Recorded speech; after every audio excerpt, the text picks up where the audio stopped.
Entrevista.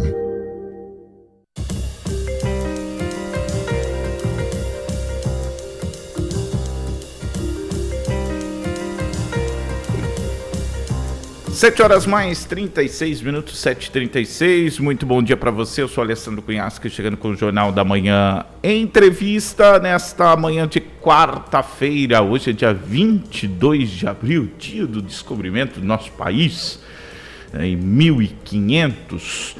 E esse mês de abril também é um mês muito importante, né? Tem várias datas importantes. Ontem tivemos a data especial aí de Tiradentes, mas a gente precisa ficar atento que isso foram coisas que aconteceram no nosso passado.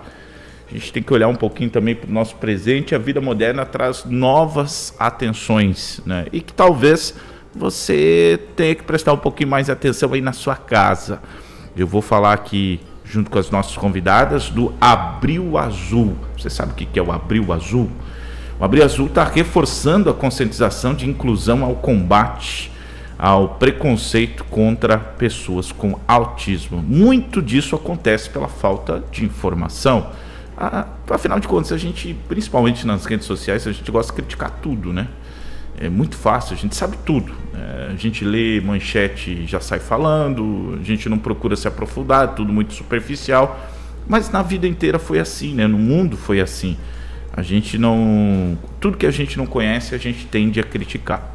Mas conforme a gente vai se aprofundando e aprendendo, e o rádio é um canal importante para isso, para a gente trazer os temas em discussão e passar a falar com mais naturalidade sobre, e aí aprender mais também, né? Então a gente começa a ver tudo isso com outros olhos. Eu vou conversar aqui com a Luciana Silveira e Gabriela Riz, terapeutas ocupacionais e docentes do curso de terapia ocupacional da Faculdade Uniguaçu, sobre esses temas importantes e sobre esse tema principalmente, sobre o autismo.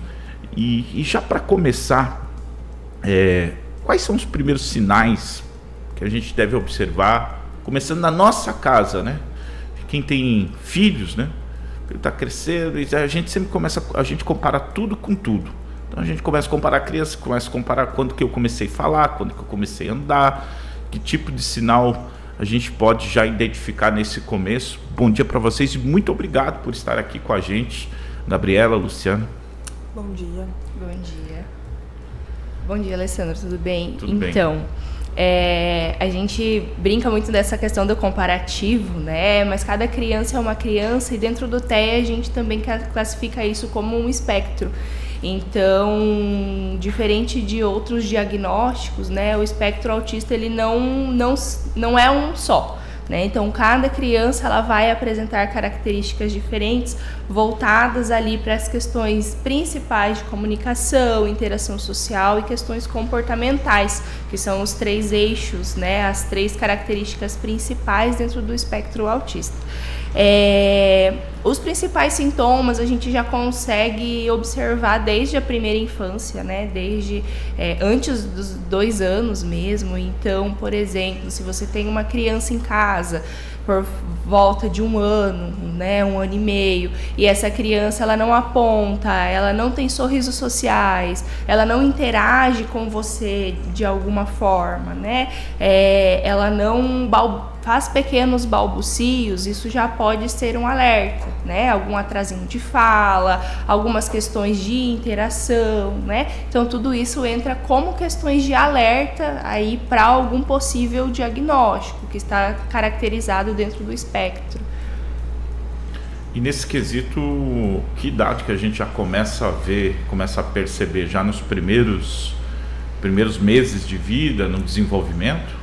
Há alguns estudos que falam que a partir dos 6 meses a gente já consegue ver características. Então, nesse contato mãe e filho, no amamentar, não tem esse contato visual constante, já pode ser um alerta, né? Então, como a Luciana comentou, essas questões também podem trazer movimentos repetitivos, né, que a gente fala sobre estereotipias, o balançar de corpo, o balançar de mão, que a gente chama como flapping, são características que podem sim, então, levar a um diagnóstico, mas, como estamos dizendo, é um alerta. Então, se eu notei essas questões, Também entram outras características como questões alimentares, seletividade alimentar, que não está totalmente associada à TEA, mas é um sinal de alerta que, como pai ou até professor, tem que estar atento para encaminhar até um neurologista para começar então essas investigações. Expliquem a sigla TEA para quem está ouvindo pela primeira vez. Transtorno do espectro autista.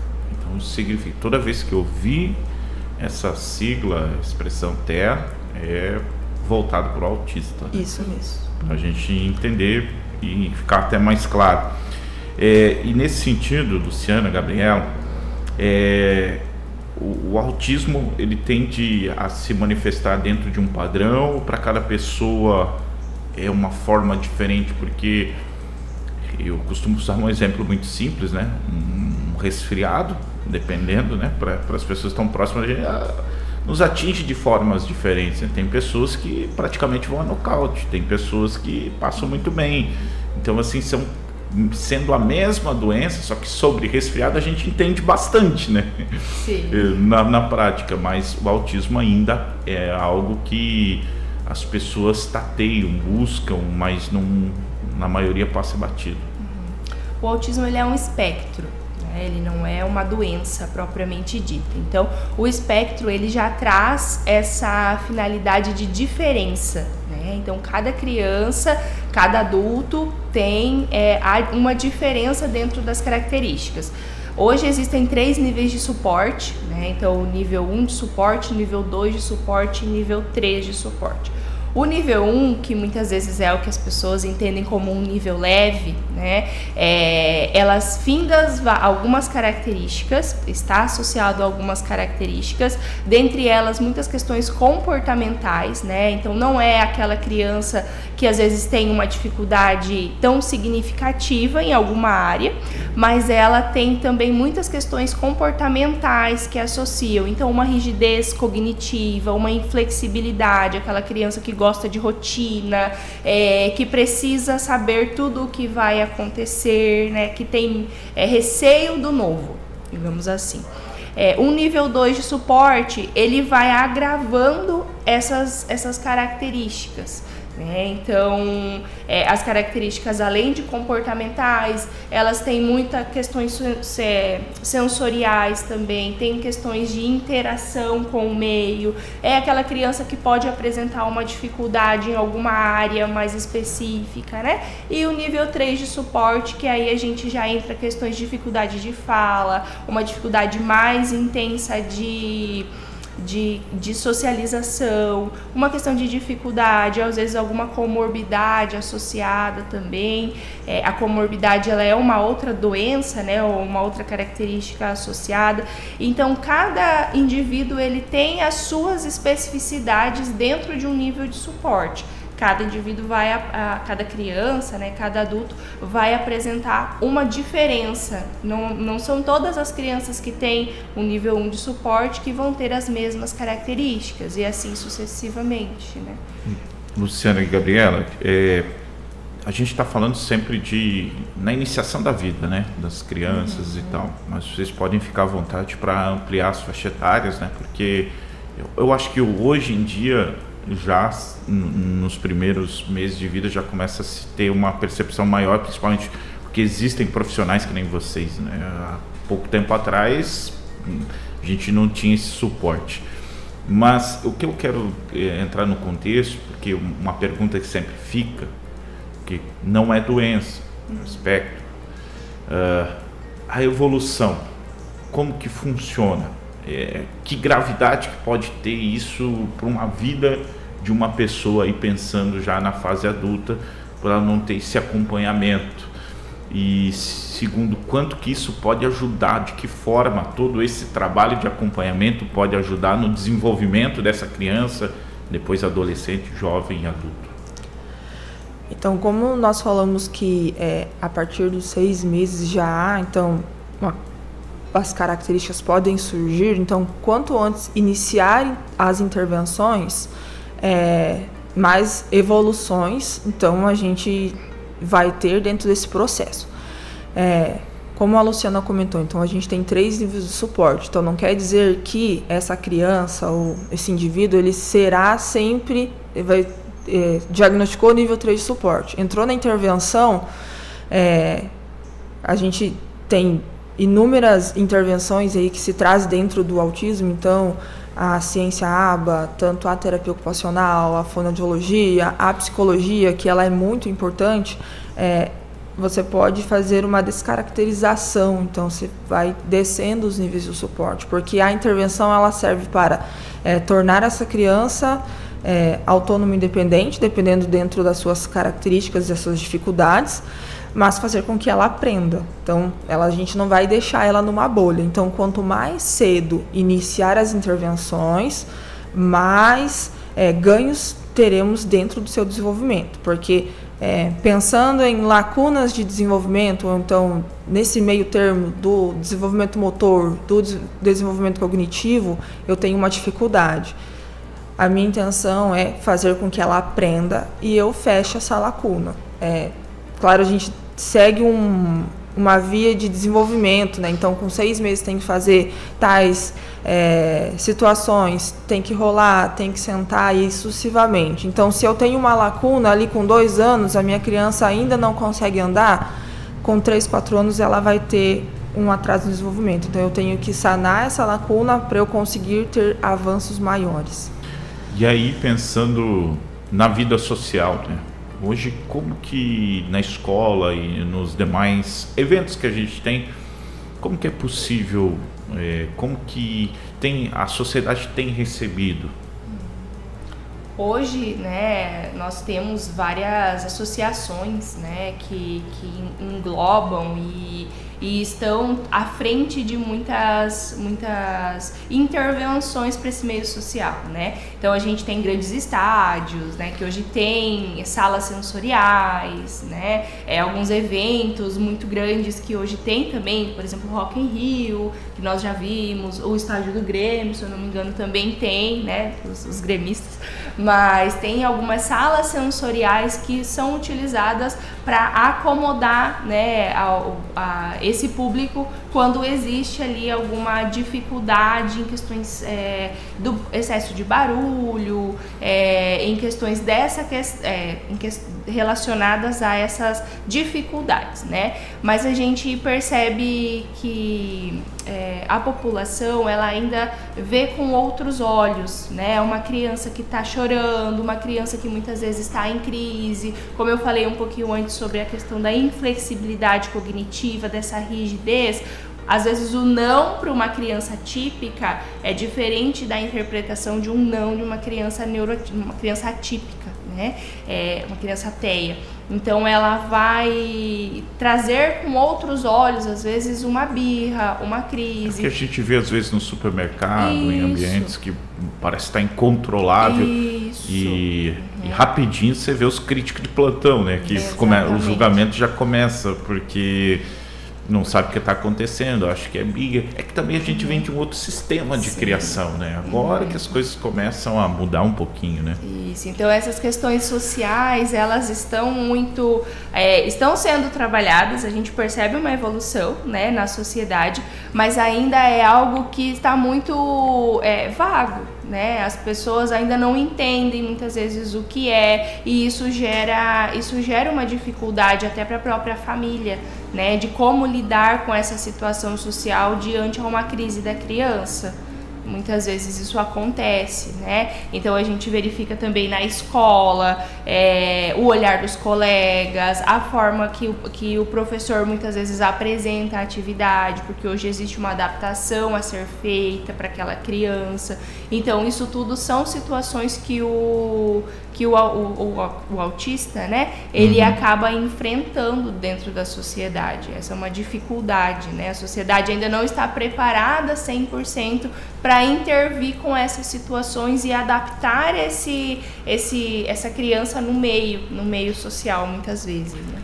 E essa tem sido uma grande barreira ainda, né, Gabriela, nesse sentido. E o quanto que nós como sociedade, nós como pessoas, a gente pode colaborar nesse sentido, na questão de bom senso, e aí eu vou estender para vocês duas ficar à vontade de responder, porque vocês são os docentes da faculdade Uniguaçu. Então, na base teórica, vocês estão recebendo tudo, vocês têm na prática, porque trabalham já, né? Mas na base teórica estão recebendo todas as informações e entendimento que a maioria das pessoas não tem. E como eu disse no início, na abertura, as pessoas hoje leem manchetes. Eu comecei há pouco tempo atrás, quando a gente entrou no contexto online, eu escrevia 6 parágrafos para postar uma matéria. Hoje eu faço um vídeo de 5 minutos, e agora tem que fazer de 3, tem que fazer de 2, tem que fazer de 1. Quer dizer, as pessoas não têm mais paciência, elas não param para entender, tem que ser tudo resumido. E como tu vai explicar uma situação tão complexa que depende de pessoa para pessoa? Então, o autismo, então, como a gente fala, não tem cara. Então, não tem como eu chegar e falar que ele ali é autista. Não existe isso. Então, assim, o que nós estamos vendo agora um aumento, então, é o uso do cordão, né, que tem essa identificação, até por conta dos direitos que a criança, o adulto TEA tem diante a sociedade. E a melhor coisa que a gente tem a fazer é observar. Se eu não sei o que realmente está acontecendo, não é melhor eu não comentar, mas a situação é sempre ofertar a melhor ajuda. Se a criança está em crise, não aglomerar, porque o pai ele tem ciência do que está acontecendo. Mas existe então a inflexibilidade cognitiva, a mudança de rotina, e tudo isso pode gerar um desconforto. O barulho alto, o carro fazendo barulho, né, a ambulância, que seja qualquer coisa que passe do padrão daquela criança, vai gerar um desconforto, né? Então, a melhor maneira é a gente tentar entender o que está acontecendo, mas não ter um olhar de julgamento ou um pré-julgamento, né? A gente precisa que aquela criança ela se sinta confortável na sociedade, não voltar a tempos atrás, onde essas crianças, essas pessoas ficavam trancadas em casa porque não tinha esse conhecimento. Então, há muitos estudos, então a criança ela tem que estar em sociedade, como qualquer outra pessoa, para ela conseguir um pleno desenvolvimento. E como que surgiu o TEA? Como que vocês conseguiram? Porque, repito, né, vocês são docentes hoje da Faculdade Uniguaçu, né? Como que isso está chegando para vocês, assim, com base no conhecimento, para a gente tentar compreender? Outro dia, nós conversando aqui, né, na redação, a gente ficou se perguntando, né? E como que era antigamente, né? Como que essas crianças... Porque a gente não tinha relatos disso, né? E a gente entende que é um processo de evolução. Até 1910 não tinha relatos de infarto, né? Porque provavelmente não se tinha um registro, não se estudava o coração da forma que a gente estuda hoje. Então isso é um processo, né? Sim. Antigamente, né, o TEA ele era como qualquer outra doença, né? Tratado como outras doenças. Então, muitas vezes se taxavam como uma própria esquizofrenia, como doenças mentais, né?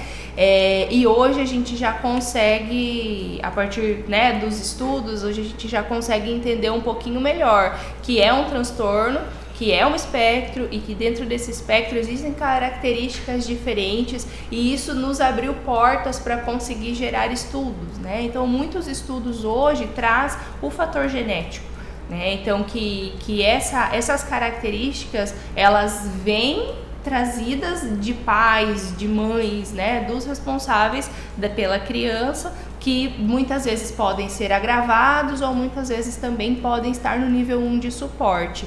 Mas os estudos nos trazem hoje muitas questões genéticas, né, que vieram buscando ali, e isso acabou que desmistificou essa doença, né? Então, o autismo ele não tem cura.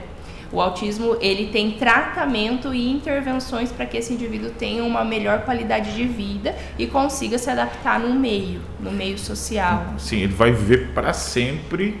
Sim, com autismo. Com autismo, e aí vai ter que o trabalho feito agora para ajudar a adaptar. Isso. Eu já tive a oportunidade de conversar com pessoas adultas já, E fiquei impressionado porque tinha um cargo bem significativo dentro do contexto da sociedade.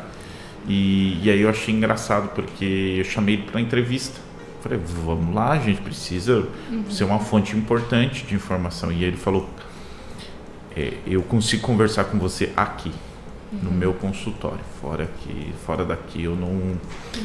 Então eu achei bem interessante, porque aí a gente, poxa, eu estou ignorante ainda sobre esse assunto, é difícil a compreensão para nós, né? Porque é simples, você só vai falar lá e não é, né? Não é para as pessoas. Então quando a gente começa a entender, a gente vê que é importantíssimo esse trabalho de vocês agora no início, né?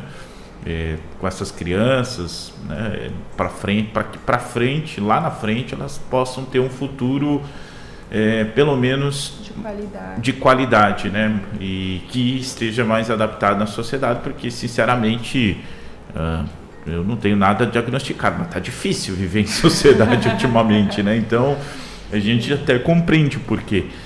É natural, e é para cada pessoa. Para outra pessoa, se ela ficar fora do barulho, o problema é enorme, e tá tudo bem. Eu acho que a gente entender essas limitações, né, que cada um é diferente, já ajuda bastante, que é difícil. E entender que existem questões como autismo que precisam ser respeitadas. É fundamental para a gente continuar tendo uma sociedade, no mínimo, com bom senso. Quero agradecer aqui a Luciana, a Gabriela, pela oportunidade. O canal fica aberto aqui da Rádio Jornal, porque esse é um assunto que a gente quer trazer justamente para que chegue na casa das pessoas de uma forma mais simples, que assim todos lá em casa, nesse momento, como tem muitos, já estão conversando sobre, trocando ideia, porque sempre tem alguém próximo que também tem autismo e que começa a entender isso com maior normalidade. Obrigado, viu? Parabéns pelo trabalho. Nós que agradecemos a oportunidade. Obrigado. 7h58, vocês podem ficar à vontade, vou rapidinho aqui para o Jornal da Manhã Esportes, porque o São Miguel Futsal joga hoje pela Liga Silver, que é a Liga Nacional de Futsal, a Liga